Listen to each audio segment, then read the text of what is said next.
What would you suggest, in your opinion, is the best platform to be on? What's the reason? And importantly, what should we be doing on that platform? The platform is really Instagram and Facebook. Now, why do I say that over, the new kid on the block, which is making loads of noise, which is TikTok? Well, the number one rule in advertising, guys, never spend anything on advertising that you can't afford to lose, because when you're putting that money into the marketplace, the return is not guaranteed. Just remember that. It's the gamble you have to take on. Do you actually have something valuable to give your audience? Personal branding, everyone has a personal brand, whether you like it or not, which means that no matter who you are, whoever you meet, they're going to take an impression of you, an impression of what you're about, an impression of what your business does, regardless of if you want them to or not. For those who aren't aware, Aaron was recently featured on Dragon's Den.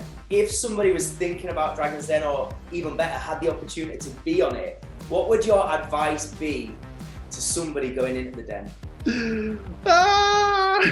Don't do it!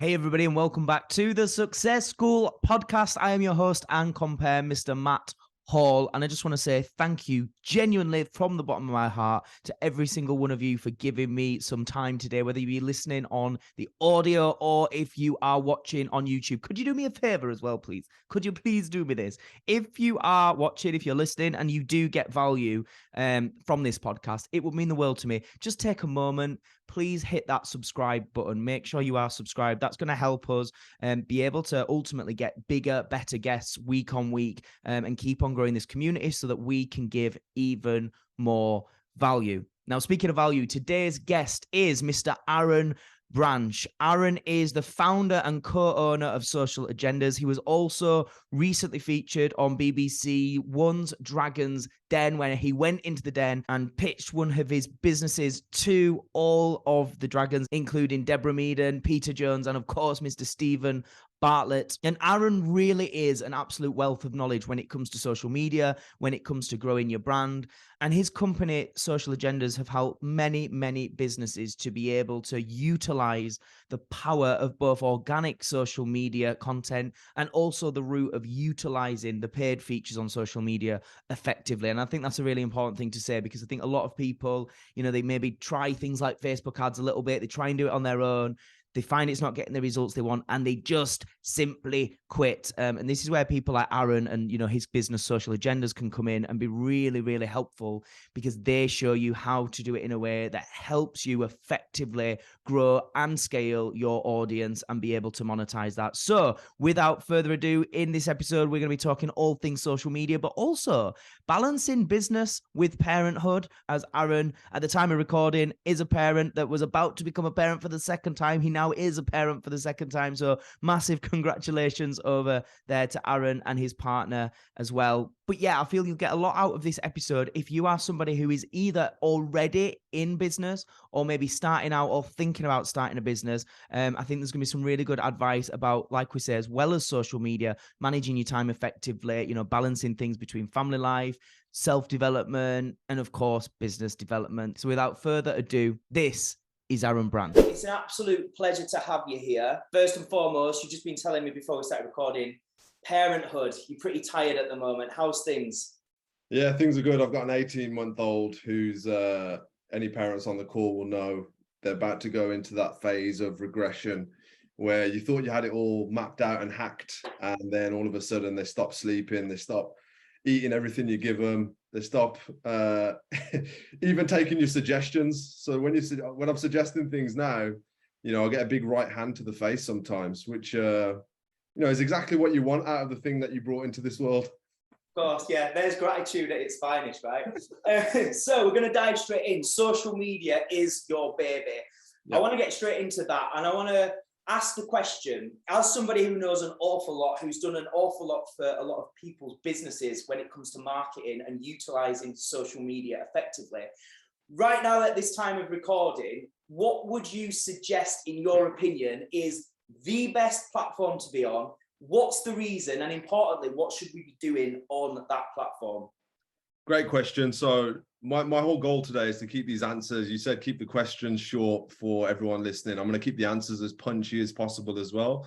I'm going to do my best anyway. If anyone saw me on Dragons, then you'll see I probably like to talk more than I should. But to answer it, I'm already longing out the question and the answer. The platform is really Instagram and Facebook, and obviously they're owned by the same company. One of the reasons for that is the audience is matured there. So people are used to consuming content and having conversations with businesses, entrepreneurs on that platform. Now, why do I say that over, the new kid on the block, which is making loads of noise, which is TikTok? Well, even though TikTok is growing at a crazy rate, and I believe it's going to surpass what, we want from a platform when it comes to business and entrepreneurship, the reality is it's still growing. And of course, there should be attention there. But if you had to choose a platform right now, I would have to say Instagram, which is owned by Facebook, simply because the audience size, especially when you look at it globally, is in the billions. And the daily users on that platform is absolutely enormous. And if you guys are anything like me, when it comes to your Instagram consumption, you're probably on that stuff daily, just like I am, scrolling through, connecting with people, connecting with businesses, friends, whoever it is that you want in your circle of influence. And again, that doesn't negate other platforms. A lot of the times when I receive this question, it's usually because you don't have the resources to go after every platform, because running your social media is a full-time job in itself, right? Staying present, staying consistent, and actually all of that stuff comes before actually just creating good content that people want to watch and want to engage with. So with that said, if you don't have like massive resources and you don't have massive time that you can commit full time to social media and promoting your business on social media, and you had to choose one, I'd definitely say Instagram. What are the tips to the best, the sort of main things we should be doing on that platform? Is it mainly reels? Is it more entertainment? Is it more informative content? Have you got any tips there? Yeah, so the first thing I'll say is it depends on your objective. So are you trying to, there's two main things that you're either trying to do on the platforms. You're trying to market something and sell something, or you're trying to build your brand and build your audience so that later in the kind of timeline of communicating with them, you can actually sell something to them later. So you've got your brand building exercises. Now, the first thing I'll say is before you look at, what type of content you should produce, get your objective nailed. What is it that you want out of this, and when do you want it out of it? Is it that you need to make sales immediately because you've got a product, it's already ready for sale, and you're just openly marketing it and it's available to everyone? Do you have a launch coming up where you've got something that you're building, that you're preparing to go out to market so that you can start building an audience now and potentially start selling to that audience in 3 months? Once you've established that, now all of a sudden you've got a kind of an idea of why you're doing this. Because the main reason why most people aren't consistent on the platforms is because they don't have that clear objective. They don't know why they're doing it. But once you do know why you're doing it, then you can start getting creative. So it all first starts with who's the customer, who's the potential person that you want to communicate with, network with, sell something to, whatever that is. And then you want to reverse engineer what you want to do with that person and how you want to approach them. So then it becomes about creating kind of what we call a customer avatar, which means building somebody up, imaginary person who you could see as being someone you want to work with or network with, whatever the objective. And then you want to start looking at what is that person's interests, what type of content does that person engage with? And the way to actually take quick inspiration is to search out what's trending in your marketplace, because I guarantee you're not the only one doing what you're doing. And there's a lot of people in almost every market, every niche who are doing a great job. So don't feel like you have to be different. Go to those profiles, see what the algorithm is rewarding, and then don't rip off the content, but take inspiration from it and know that, okay, stuff around a certain subject or stuff around a certain topic will get more views than stuff that I might necessarily want to talk about. So you might have something really great that you want to build a piece of content around, but if the platform is showing you that no one engages with that kind of subject matter, don't produce it. Then once you've decided, okay, this is the kind of content route I want to go down, then you can make the decision, how do I want to build that content? Do I want to make it funny? Do I want to make it entertaining, educational, inspirational?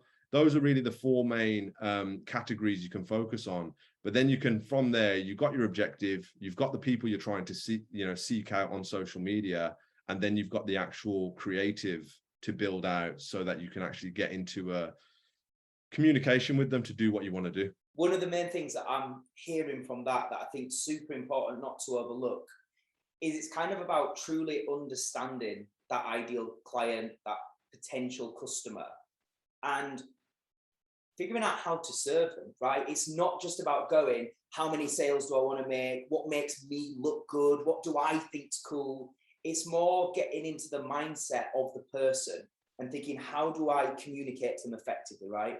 Yeah, 100%. And look, one of the best things that social media is great for, guys, is getting people to raise their hand. So before you look at, okay, let me just give you an example, real life example.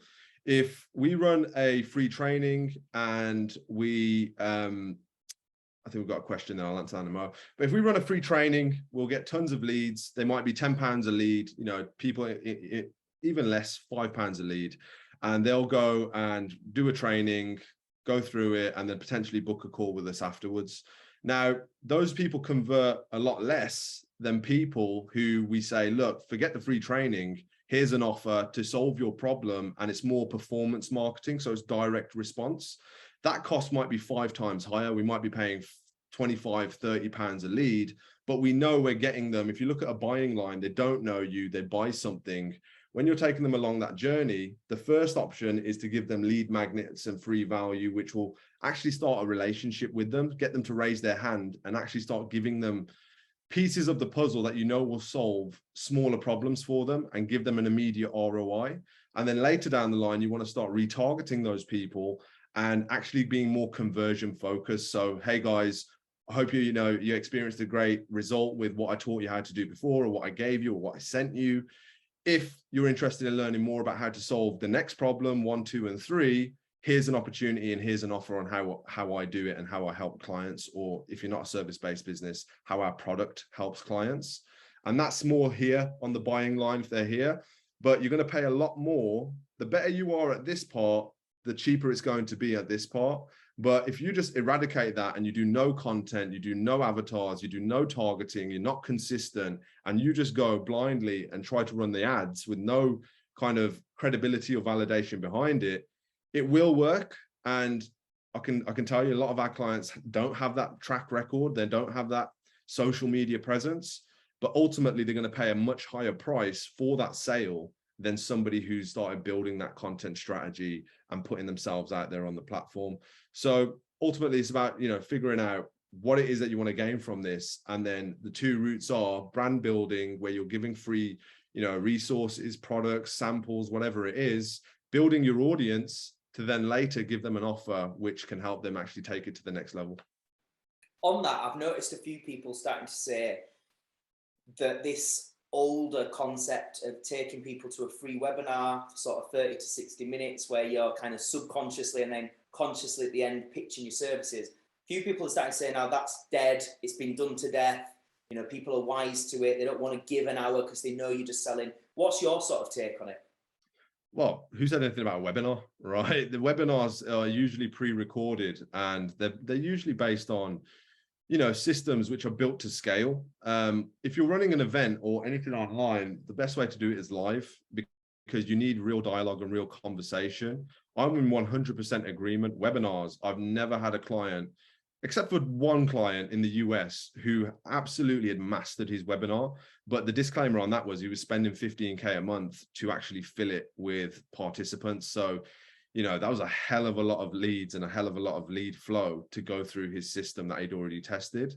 But when I'm saying raise their hand, you don't actually have to send them to a webinar. You could send them a free resource. You could send them a free product. A great example, guys, I don't have one to hand right now, but I've got a book that we've sold out of, hence why I've got none in the office. But I've got a book called The First 365. We've sold around 1,100 copies of that book. We sold it for £10 a copy, plus postage and packaging. And then I got another influx of stock and I said, you know what, let's make this a loss leader. Let's make this a brand building exercise to find people who are interested in solving the problems that are, the solutions that are in this book to solve their problems. And we gave it away absolutely free. And it cost to us was £4, I think it's £4.29 with postage, with the envelope and with the printing of the book. We sent that out. We generated well over 1,500 relationships, opportunities, leads, whatever you want to call them. And then a load of those became clients. Now, initially, the anxiety would be, what if we send out this product and nobody buys anything off the back of it? That's the risk you got to take. And it's the gamble you have to take on. Do you actually have something valuable to give your audience? Because if you do, the human nature is to reciprocate and to come closer to your brand. But if you don't, and you don't solve anything, and if it is just a sales resource and it's just all about, you know, some people go into a free training and it's all about how to actually buy their product. That's pretty much it. There's no value. There's no actual real value. But if you do actually have real value and you do give, you know, as much of the puzzle away as you possibly can without disrespecting the clients that have bought something from you, often the results are just astronomical, and we're all victim to it. We're all like, you know what, we need the sale now. Forget the lead magnet, forget the free value, forget the content. I ain't got time for that. I'll pay for ads and I'll tell people how I can solve their problem with proof, with a good creative ad, and generate leads and sell to them off the back of it. Like I said, it will still work, but the problem is you're just going to pay a much higher cost of sale, which essentially is just going to be taken out of your profits. And that's when advertising becomes tricky, when you're not getting a cost of sale cheap enough to warrant running the advert in the first place.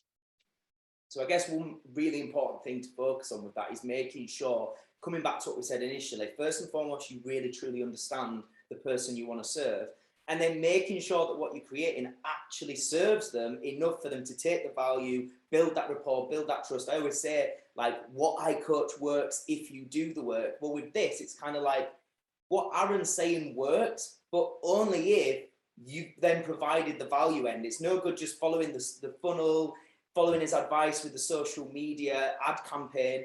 What you've actually got at the heart of it is crap. Like, you're going to struggle, right? So I think that's a really, really important kind of key takeaway. Yeah, and the other thing I'd add to that, just to jump in there, is, you know, you've got to focus long term, and it's hard when you want sales straight away and you need sales straight away to grow your business, to pay your staff, to pay your office. You need that new cash flow in the business. It's hard to be patient and to actually say, you know what, let's actually look at this on a longer term plan. Let's look at this on a quarterly sales objective rather than a daily, weekly sales objective. And that requires a bit of training in terms of mentally preparing yourself to say, okay, look, we're going to generate these leads, we're going to close them, but it might be a month two after they have received the value and executed on it, put it into practice, had some results with it. So it's really important to know it's not a short-term game. I've been doing this now for 6.5 years, marketing for businesses and our own business. And I recognize in my own journey when we've just focused on purely performance marketing, let's generate leads, let's not give anything away for free, let's not help anybody and build any relationship beforehand. It's just so expensive. And even though we might hit big numbers, the profits aren't there because the cost of hitting those big numbers were pretty much made making those big numbers worthless, because if you're not making a profit, what's the point? So say somebody watching this right now has maybe been running a business for a year or two. They've had some reasonable results, some good organic growth on social media, and now they're at the start of the journey of kind of coming to paid advertising. What would you say are the main things to be aware of? Kind of starting things like what sort of budget should they have in mind, time frames, those kind of things. First thing you need is a funnel. So whatever it is you're selling or whatever it is your offer or your product or services, you need a funnel which explains everything well enough for somebody to understand comprehensively what your offer is and how it will help and benefit them. Now, the reason why I say that is because if you don't have that funnel, you're going to spend almost your entire life speaking to people who have a very limited amount of information who may not be relevant for your offer. So they might be red flag customers, red flag clients, the type of people who are going to buy something and refund it, exchange it, return it immediately, regardless of if it's good or not. And if you have a funnel, what you can do is you can lay out that roadmap and get that user experience right so that when they come through your funnel, they are fully aware and informed. So if it comes to objection handling on a call, or if it comes to them making a purchasing decision for a product, now all of a sudden, it's not the information that they're missing. So it's no longer an educational objection. I don't understand enough about this product. Then it becomes, okay, what is it? Is it a financial thing? Is it that you don't see the value in the offer? And then it becomes more of an interesting call, because you're not just regurgitating the same information about your offer. Of course, you'll touch on points and parts of it, but the main legwork can be done with a really good funnel. For those of you that don't know what a funnel is, it's just a series of landing pages which are designed to promote one offer. So if you're, for example, with my free book giveaway, we've got the first 365 book funnel. That means that they'll see everything that's included in the book on the first page. They'll then have an order form. They'll then have a thank you page. So it's just a sequence of 3 pages where people can actually do what we want them to do if the offer is relevant. Then when it comes to budgets, look, if you're going into paid advertising, you've got to realize that it's not going to be an immediate ROI. If people haven't seen you before, you are going to need to retarget them. And Google estimate, 7 touch points is probably more now, simply because people have so much competition to choose from. It's not just you targeting those audiences in most circumstances in your marketplace. So again, you need to map it out. It's not about running a 2-week campaign, a 1-month campaign. It's about looking at it from a product perspective and a timeline. So if you're launching a new product today, let's run campaigns for 6 months. How much can we afford to market before we need an actual sale to be able to fund the growth of this? Because that growth curve is never just a straight line. You're never just going to have an ad and bang, it goes up. If you do, usually it's a unicorn product, but you don't see those very often either. It needs to be a patient chase where, in the beginning, that cost is going to be quite, the results are going to be quite steady. And then eventually you're going to pick up the more that Facebook and Instagram learn about who your customers are and who your audience is. That's what the algorithm's there for. That artificial intelligence is going to tell the machine, these are the customers, these are the type of people who are interested by showing them that they're clicking on your ads. And this is the result that we get. And then you'll start to show it to more and more people. Another thing is that your ad account health, guys, there's such a thing as ad account health now. So if you're running adverts which aren't compliant, educate yourself, understand what the compliance is, understand what the rules are, what you can do, what you can't do. Because when you get a banned advert, it hurts the health of your ad account.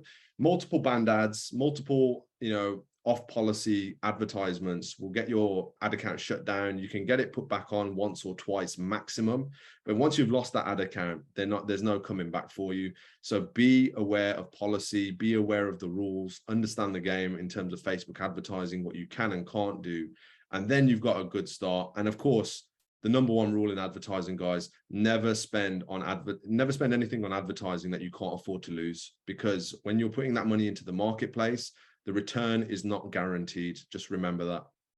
Don't bet the house on it. Fantastic. Yeah. Oh, really? Really, really great points there. And I think definitely. I've seen it firsthand, by the way. Oh, yeah. Not good. I think, what Aaron says there about educating yourself on the do's and don'ts, because there might be certain things that are not obvious to you that just get, I think, isn't there something like certain grammar and stuff?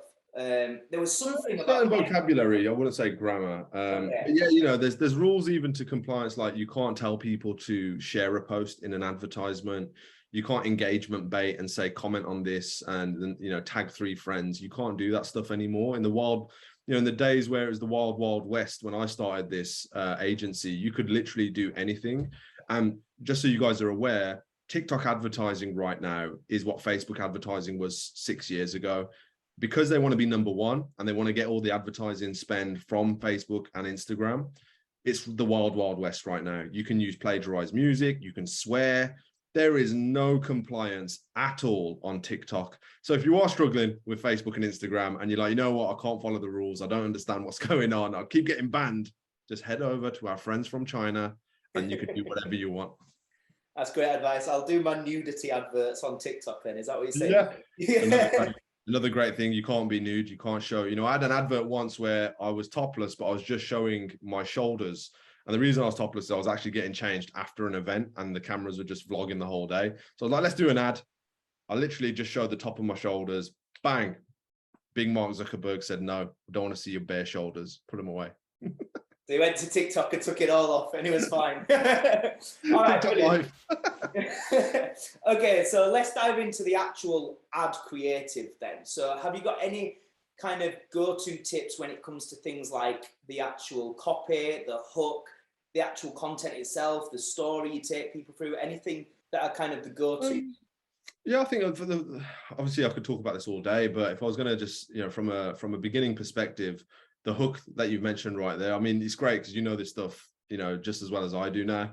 But the hook is super important. You want to trigger someone, you want to get someone to react.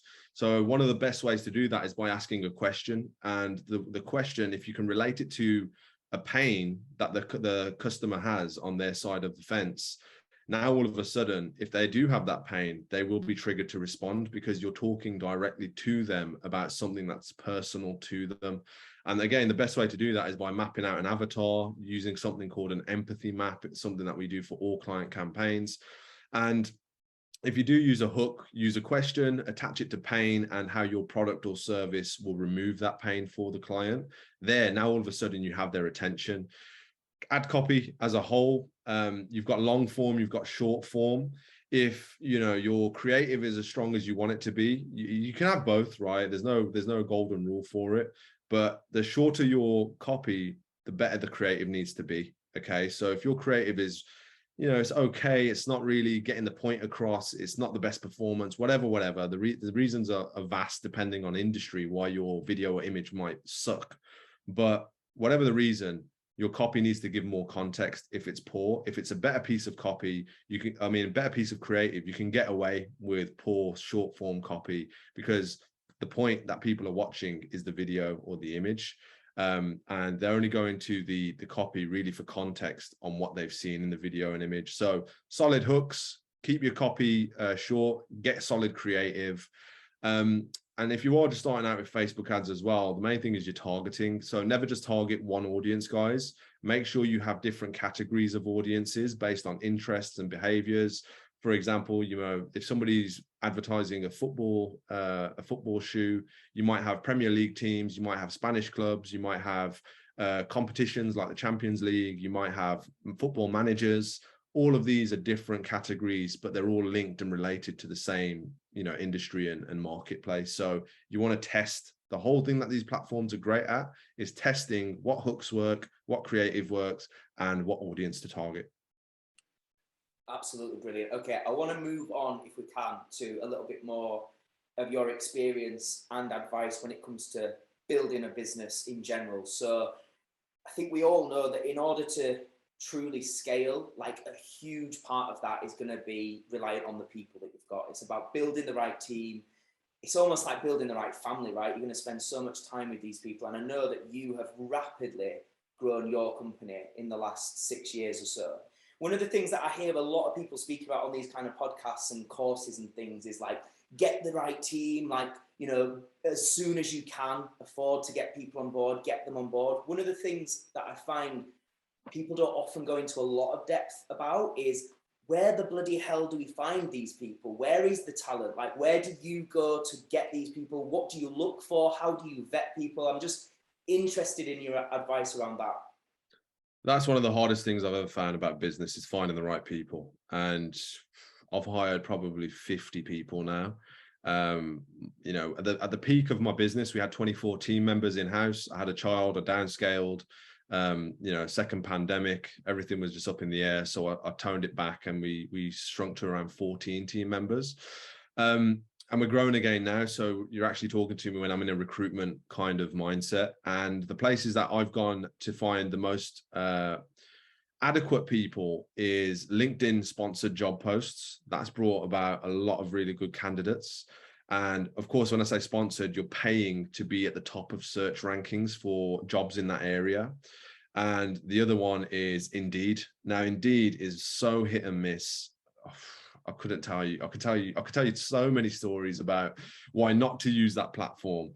However, those are the two platforms that I rely on the most, LinkedIn and Indeed. On both of those platforms, I always sponsor the post so that it comes to the top of anybody interested in those industries. Right now, we're scaling our sales team back up. So when we were at our biggest, I had 6 people on the phones full time, consulting on social media, speaking to clients, giving free strategy sessions and stuff like that on a daily basis. So we're trying to get back to that level. We're in a position now where we can, and we want to invest in people again. When it comes to what we're looking for, the main thing that I was always looking for, because again, I was just like you, and I still am, I'm always trying to learn how to recruit better, how to actually find the right people and the right energy that fit your culture, fit your dynamics. You know, it's not just about the skill set and the experience, it's about what they bring to the table in terms of a character and a personality as well, because they can be the most amazing performer in the world when it comes to, let's say, sales, for example. But if they're just really not a nice person to be around in the office, that's going to affect team morale massively. If they're not a team player and they're just out for themselves and their own opportunities, that's going to cause friction with other team members. And I've been through this firsthand. We actually lost one of our top performing salespeople because they had a row with the office manager. This person was absolutely destroying their goals. They were doing it ahead of schedule. They were making tens of thousands of pounds worth of new business come into the business every month.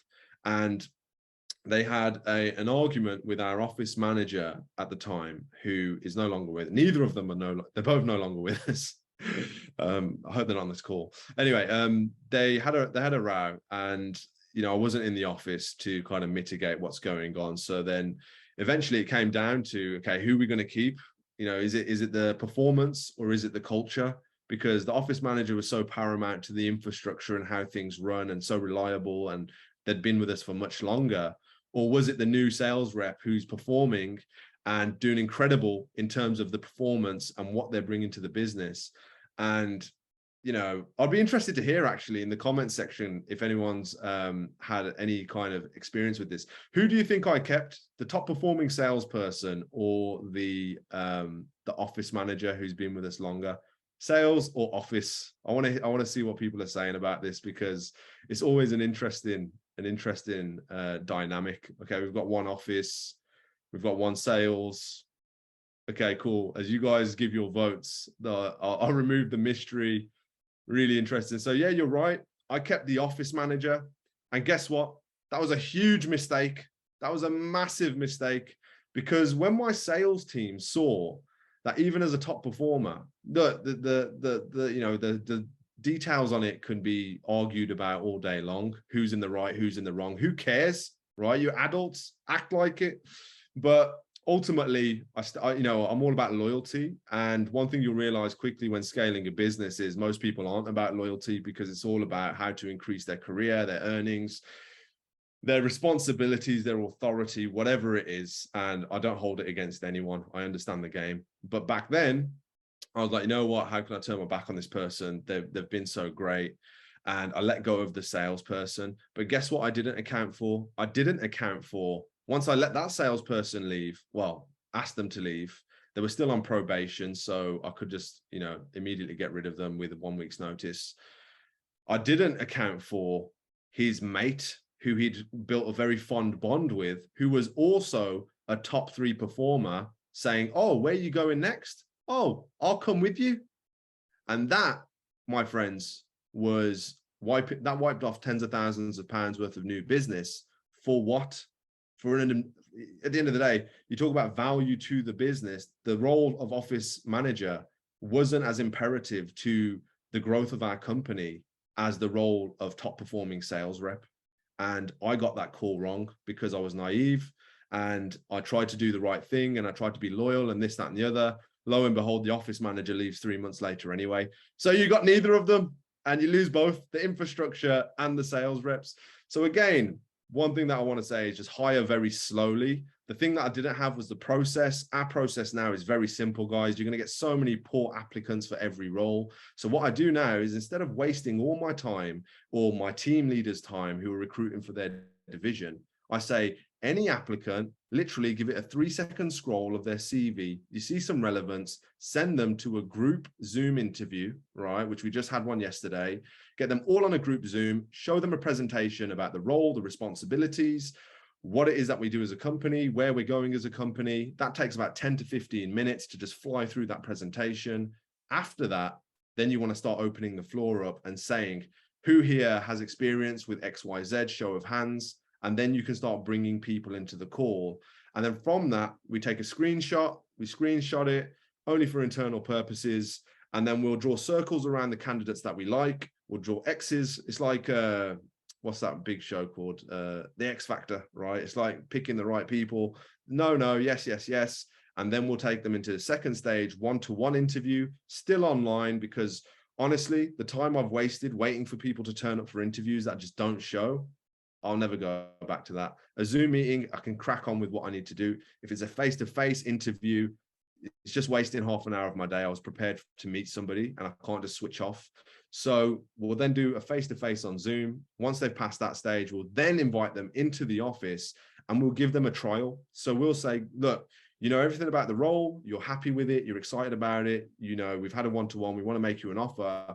But before you make this decision, come into the office paid. So we'll pay them for their time and do the job and see the job, not actually do the job because they need training, but actually see the environment, see the office, see the team members. And if there's anything that you don't like, don't feel obliged to take this job role. Because again, one of the huge killers of this business growth when it comes to people and personnel is hiring somebody who then you get rid of all the other candidates. You say, that's the guy or the girl that I want to go with.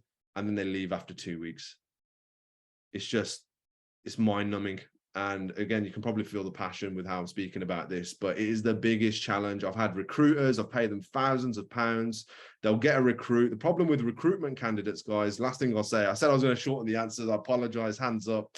But the last thing about the recruiters, I used to be in recruitment, by the way, so maybe I'm a bit biased, but we used to see a lot of this when I worked in recruitment. You'd hire somebody, you'd get them a role, and then they'd use that role that they've just left the other company to renegotiate a better deal with the previous company. So they'd go literally a month there, bang, got a better role. I want to go back to my original place. And there's nothing you can do about it. So you just become the negotiation tool as a business. So again, hire slow, make it a 3-step process, give them a trial, make sure all the boxes are ticked. And at the end of it, they'll still leave after 2 weeks. I'm joking. They won't. You're very much speaking to that message that I hear a lot of: hire slow, fire fast, right? As soon as you see that there's toxicity, you would suggest, you know, it's about removing that as quickly as possible, but taking your time with people. Now, obviously, we've spoke about it, so I know that you're quite an advocate of growing a team in-house versus this kind of like subcontracting, self-employed and stuff like that. Anyone listening to what you just said, they might be a little bit like, are you sure that it's worth it? Oh, they're worse. Yeah, the freelancers kill me. Talk to us about the benefits then to having it grown in-house versus everything being sort of outsourced freelance. So when I started the business, everything was myself. I do all the work, all the sales, all the marketing, everything. I was the one entrepreneur with 20 hats. Then I started using freelancers. When I had a few projects on, they were really convenient. They were really just there at the right place, right time, quick to hire, and they could get to work straight away. That's the beauty of freelancers. They don't need a long hiring process. It's can you do the job? If you find one who does a good job, you give them another job, another job, another job. Then once you get to a certain scale, freelancers they don't prioritize your work because they're just mercenaries at the end of the day. They're always going to go to the highest bidder. As soon as they find another gig, they're going to use that and they're going to spend their time doing that. That's the way of the game. So then what you lose is that exclusivity with your brand. So now if you've got a client list of 20 clients and they're used to speaking to, let's just call them Jane now all of a sudden has gone, and you need to replace them with another freelancer. But because Jane has gone in the fashion of a freelancer, which is quick to come, quick to go, now all of a sudden, as opposed to an in-house employee who might actually offboard and teach somebody what the account's about, who the client is, have a notice period, a grace period, they'll just disappear, the freelancers.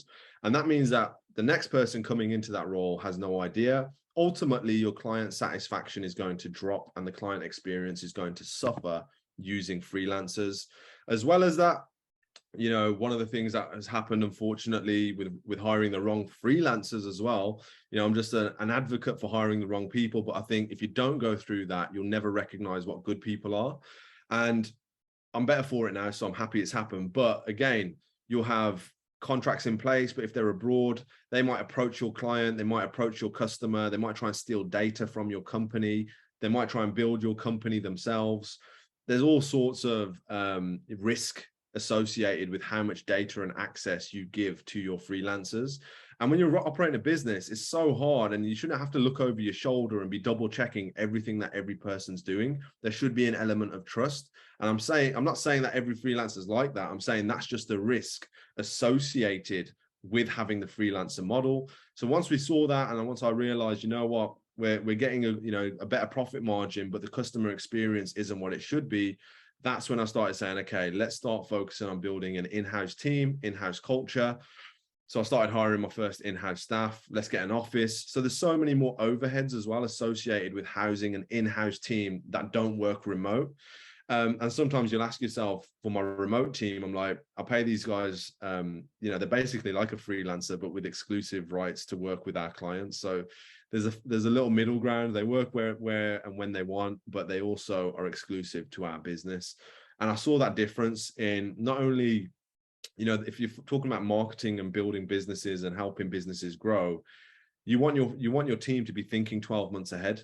Okay, where are we taking this business over the next 12 months? Freelancers are never thinking 12 months ahead. They're thinking about how do I grow my freelancing contracts over the next 4 weeks? And they're always on, sites getting bid on. So it's that exclusivity, it's that care, it's that customer experience, and ultimately making sure that you're building a culture which you enjoy being around as well. There's a level of trust, and there's a level of, you said it earlier, family. I wouldn't go as far as that. I used to treat it like that. And you know what? I've got emotional scars from it because the betrayals are just endless. But ultimately, these people are a tribe, and a tribe is bigger and stronger than a family if you look at how many people are involved in that. So you want to build a tribe and a culture around you, people you trust, people you know who you can depend on and who can help you. And you just want to communicate with those people and show them the long-term vision more so than you would with freelancers, because they're not there for the midterm. Forget the long term. Brilliant. When it comes That's just my experience, guys. That's just my experience. Take it with a pinch of salt. Yeah, absolutely. I want to know, when it comes to building a business, in your opinion, how valuable is building a strong personal brand and consistently working on that alongside the actual business? Personal branding, everyone has a personal brand, whether you like it or not, which means that no matter who you are, whoever you meet, they're going to take an impression of you, an impression of what you're about, an impression of what your business does, regardless of if you want them to or not. Just by the sheer fact that you meet a person, even if it's in the offline world, you've got a personal brand, and it's associated to every single thing that you associate with yourself. Whether that's the clothes you wear, the car you drive, the house you live in, the area you live in, all of this stuff contributes to your personal brand. Now, when it comes to building a personal brand, which we all have access to through social media, the beauty and the power of that is you can reach audiences, of course, mass scale, but the main ingredient that you'll gain in your cookbook from building a personal brand is trust. Trust. And trust is the precursor to any business transaction, or any good business transaction. If there isn't trust there, it's either a very high risk appetite that the person has, or they're just crazy. So if you can build that with your personal brand before you go into any sales interaction with any person, that's just going to fast track, again, the volume of sales you can make, because you're saving so much time with not having to build trust from scratch. If people, if you go to a networking event, so I went to a networking event, I haven't been to one that I haven't run. We run workshops and stuff, and I haven't been to an event for so long of anyone else's because the schedule just hasn't allowed it.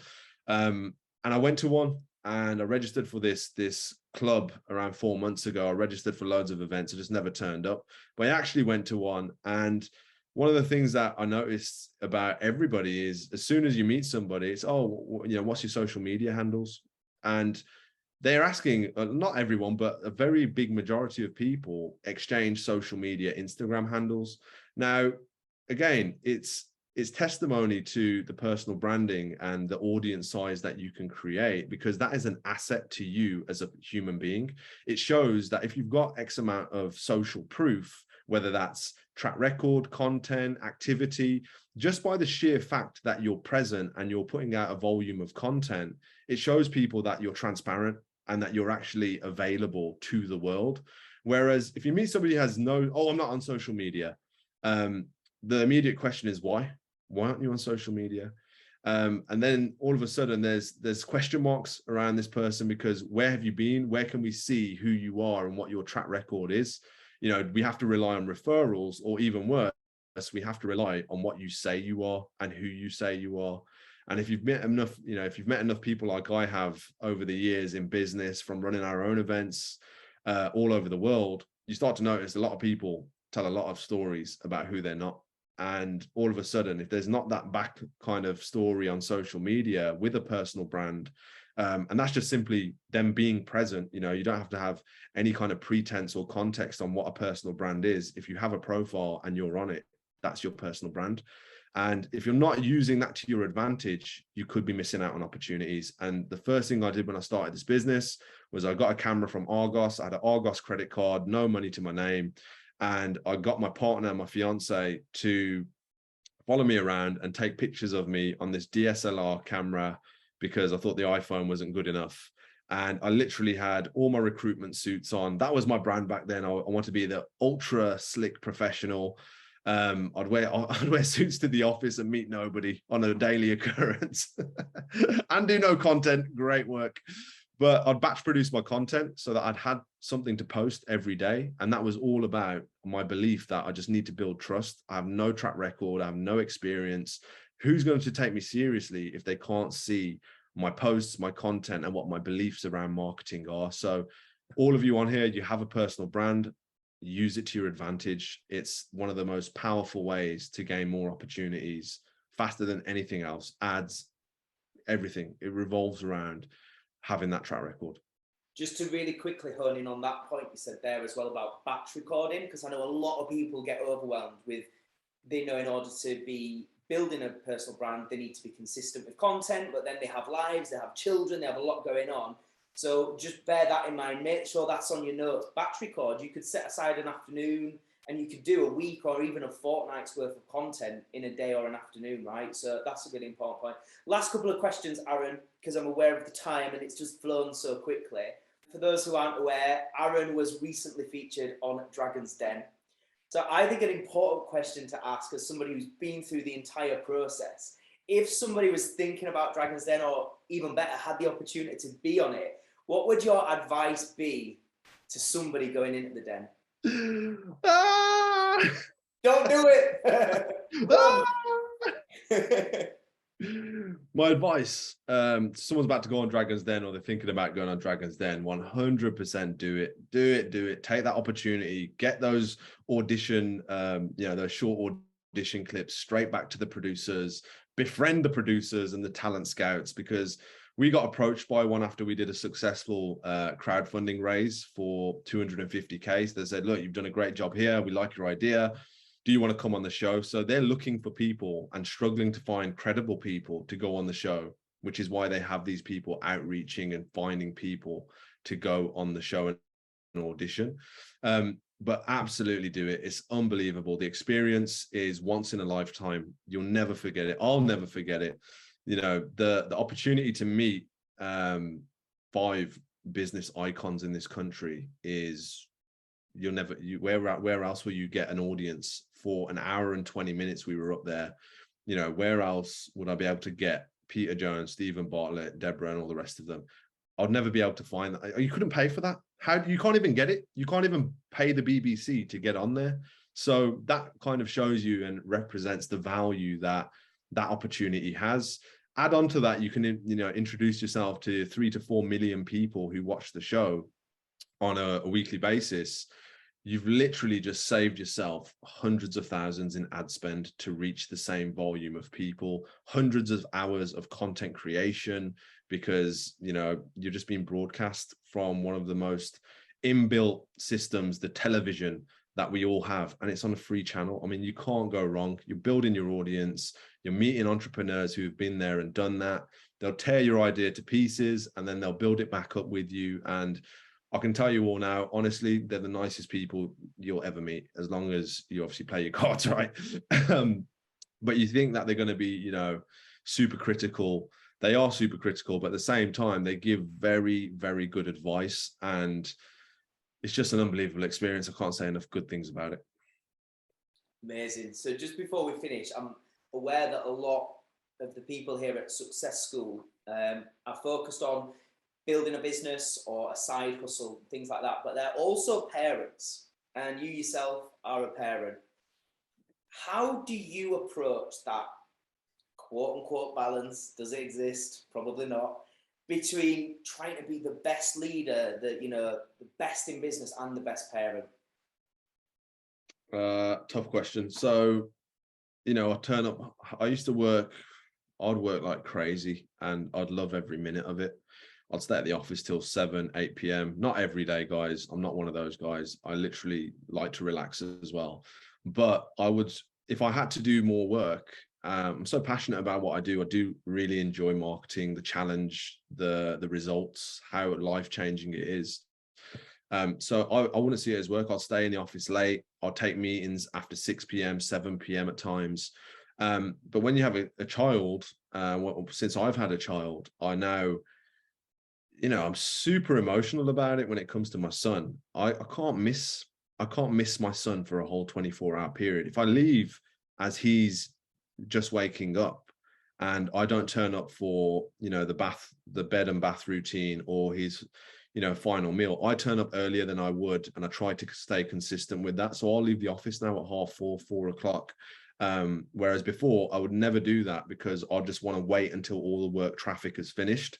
And then I'll just be like, what's the point in sitting in an hour's worth of traffic when I can get home in 40 minutes at 6 o'clock and turn up at 7 and get home at 7? So I've cut my time that I'm working down. I've tried to be more efficient, but it's a struggle. And anyone who tells you it's not, hats off to them. But I've got another baby on the way. I've got a daughter on the way in less than 10 weeks. And I'll be honest, I'm well aware of the challenges that's going to present when she arrives. And for me, this is where the team element is crucial, because I don't feel like I have to sacrifice. When I'm leaving the office, I don't feel like I don't have people around me who can carry the weight and carry the load with me. And I tell these guys straight, like my child had a doctor's appointment yesterday that I had to stay out of the office. Monday, I want to kick things off strong. I want to be in on all the team meetings. I want to set the vision, the tone for the week. But I couldn't do it. And I could have, of course, gone in remote and done all the rest, but I had to look after my son. And it's all about priorities for me. At the end of the day, we'll never get the time back with our kids. We'll never see their first 4 years. And the reason I say I'm focused on the 4 years is because after 4, they're very independent. And, I've done a lot of research. That 4-year-old kind of benchmark is where they're less reliant on you for their day-to-day activities to survive, right? So for me, it's like, I want to be present. I want to be a father. I want to be a great entrepreneur. But it's also made me more realistic on what I'm ready to sacrifice in order to achieve my goals and ambitions. And, it puts into perspective money, and the signaling of things that you think you want versus what you now want for somebody else, your child. And, even just simple things like how we live our lifestyle. My lifestyle now comes secondary to somebody else's. And it's number one priority for me to make sure he's got his future ahead of him set up before I look at my own selfish needs, and my own egotistical needs as well, which before I had a son, I was driving a Porsche. I was just burning money, to be honest with you, because I could, and I still could, but why am I going to burn money when I should be investing in my kid's future? It's just stupid. So again, it's changed me. I sound like this old wise man. Oh, you don't need Porsches. But the reality is, priorities, balance is, everyone has a balance, whether it's skewed one way or another. I definitely haven't got it perfect. It's not just about the kid. If you've got a partner and you're with a partner who you've had that child with, it ain't just the kid that needs support. It's your partner that needs support. Raising a child is so goddamn hard. It's harder than any business you'll ever create. It's harder than any entrepreneurial endeavor. I know that because when I go to work now, it's like I have a day off. It feels like I'm getting relief. I get to go to work. Thank you. I need a break. You know what I'm saying? So I understand, from a household perspective, what we're both going through. And I just try to be present when I can, and to the limit of making sure it doesn't affect my business. Because, when you start spending way more time at home, looking after your kids, if your income starts to suffer from it, now you've got to start finding that balance and saying, look, you know, I'm present as a father, but I've got to provide for my family as well. We both do as parents. So that's my take. Aaron, thank you so much. There's been some gold tonight. And thank you also for sharing that, you know, that level of authenticity and honesty and that little bit of insight there. It's been brilliant. Just before we kind of finish off this section, before we go into the Q&A, where can people find you? Where do they need to be following you if they want more Aaron Branch in their life? More Aaron Branch. I think they've had enough for 1 week. Aaron_Branch on Instagram. That's where I'm most active. I do have a TikTok as well, Aaron Branch CEO, but mainly Instagram. That's where I post the most content. That's where I've kind of focused my personal branding. LinkedIn, I'm not too present. YouTube, I've got a lot of content around, you know, marketing agencies and building those up. If any of you wanted to create a side hustle from that, you can get a lot of value from my YouTube, which is just over 2K subs. And yeah, that's pretty much me online. Brilliant. Final question, Aaron, what is your definition of success? My definition of success really is having enough financial freedom to be able to provide as much opportunity for my kids and my family as possible, whilst also enjoying the process of building the businesses that I'm involved in. As soon as I stop enjoying it, the game's really over, because you know, you're not building a business. If you don't enjoy your entrepreneurial endeavor, you're not building a business, you're just giving yourself a job, and you could have probably got a better paying job with less responsibility and headache from somewhere else. And that's something that's new to me as well. Being an entrepreneur isn't the best route for everybody. Sometimes having a great job and a side hustle will make you 3 times the income than just trying to be a business owner on its own. Aaron Branch, thank you very much. There you go. And that is not everything. Aaron spoke with us, I think, for nearly another 45 minutes. I'm sure we went on for quite a while with this one, where he was answering all the questions from the members in our Success School membership. Here's a little preview of the rest of that conversation. You mentioned trending content online. How do you find the trending content to then repurpose? The reality is now, guys, Instagram's organic reach is dead. I've recently started doing like the social media ads and things like that. I just don't get it. And I wondered if you have any advice on where to look. Am I looking in the wrong places for where to start with it? Yeah, the problem is... and I just post the same thing on all 3 platforms because I kind of don't really know what I'm doing with it. Is that going to be helpful to me at the moment? Instagram baffles me a little bit. So it's more like, what would you do in my position to sort of increase my social what I media? do in your position is exactly what I did. I don't understand algorithms really at all, to be quite honest, on social media. But what I've read earlier this year was that now on Instagram, they're saying that you need to use less hashtags, whereas before you needed to use like this many. Now they're saying keep it to about 5. Is that true, or am I reading rubbish, or can you give me some sort of advice? As I'm quite young, how do I build like credibility and like speak to owners of businesses? What would you say makes the most sense strategy-wise on TikTok? Should I be trying to get like the warmest leads off of TikTok and say into like a Facebook community or something, like, or should I just sort of let it marinate and then just try and build that community? So like you said, in say, you know, X amount of months or years, I've got a massive following, which is like loyal, trust me, and I can then sell to. Like, what would you say is the best approach there? Now, if you want access to listen to all of that full interview, including those membership questions, all you got to do is sign up to the Success School community. And if you haven't already done that yet, why not? Honestly, I am genuinely making it my passion, and I'm getting a lot of joy out of this as well, to make this the most accessible and indeed affordable community on the planet.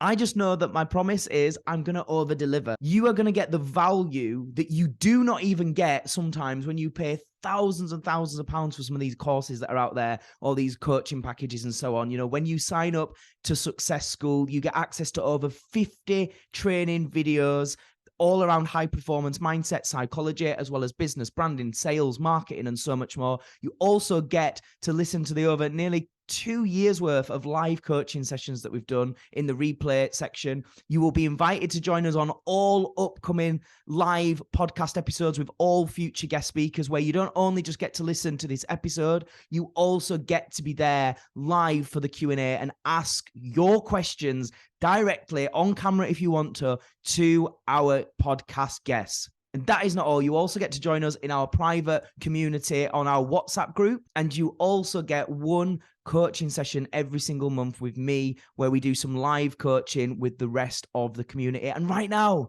at the time of recording, it is still completely free. That's right, free to bloody come and join us for a try before you buy trial. So you get 2 weeks free of charge, which means you'll be invited to the live calls we're doing in this period and everything else that I've just discussed there. After the 2-week trial, when you feel like, do you know what? This is actually unbelievable value and so useful in my life. If you want to stay, it's just £19 per month. That is it. 19 quid. Less than a £5 a week to invest in you, your personal growth, and your success. Less than £5 a week to be surrounded by an incredible community, and also to be learning, to be, inspired, motivated, and given that push ultimately that is very hard to get when you're doing this on your own. If you want to join Success School and start your free trial today, click that link in the show notes right now, and it will literally take you like 30 to 60 seconds to sign up. We just need a few details. You will be asked for payment details. That is just to make sure you're setting up your account correctly on the system. But if you cancel before the free trial ends, it won't cost you a penny. And if you decide to stay, it's only £19 per month, which basically means if the free trial is still available right now, at the time of listening to this, you're going to get 6 weeks access into the Success School membership for less than 20 quid. It's an unbelievable bargain. If you don't believe me, click that link, sign up for free, find out for yourself. And a quote that I like to end this podcast on from famous thought leader Jim Rohn is that traditional education will make you a living, but self-education will make you a fortune. Thank you so much for listening to this podcast, and I will see you next time.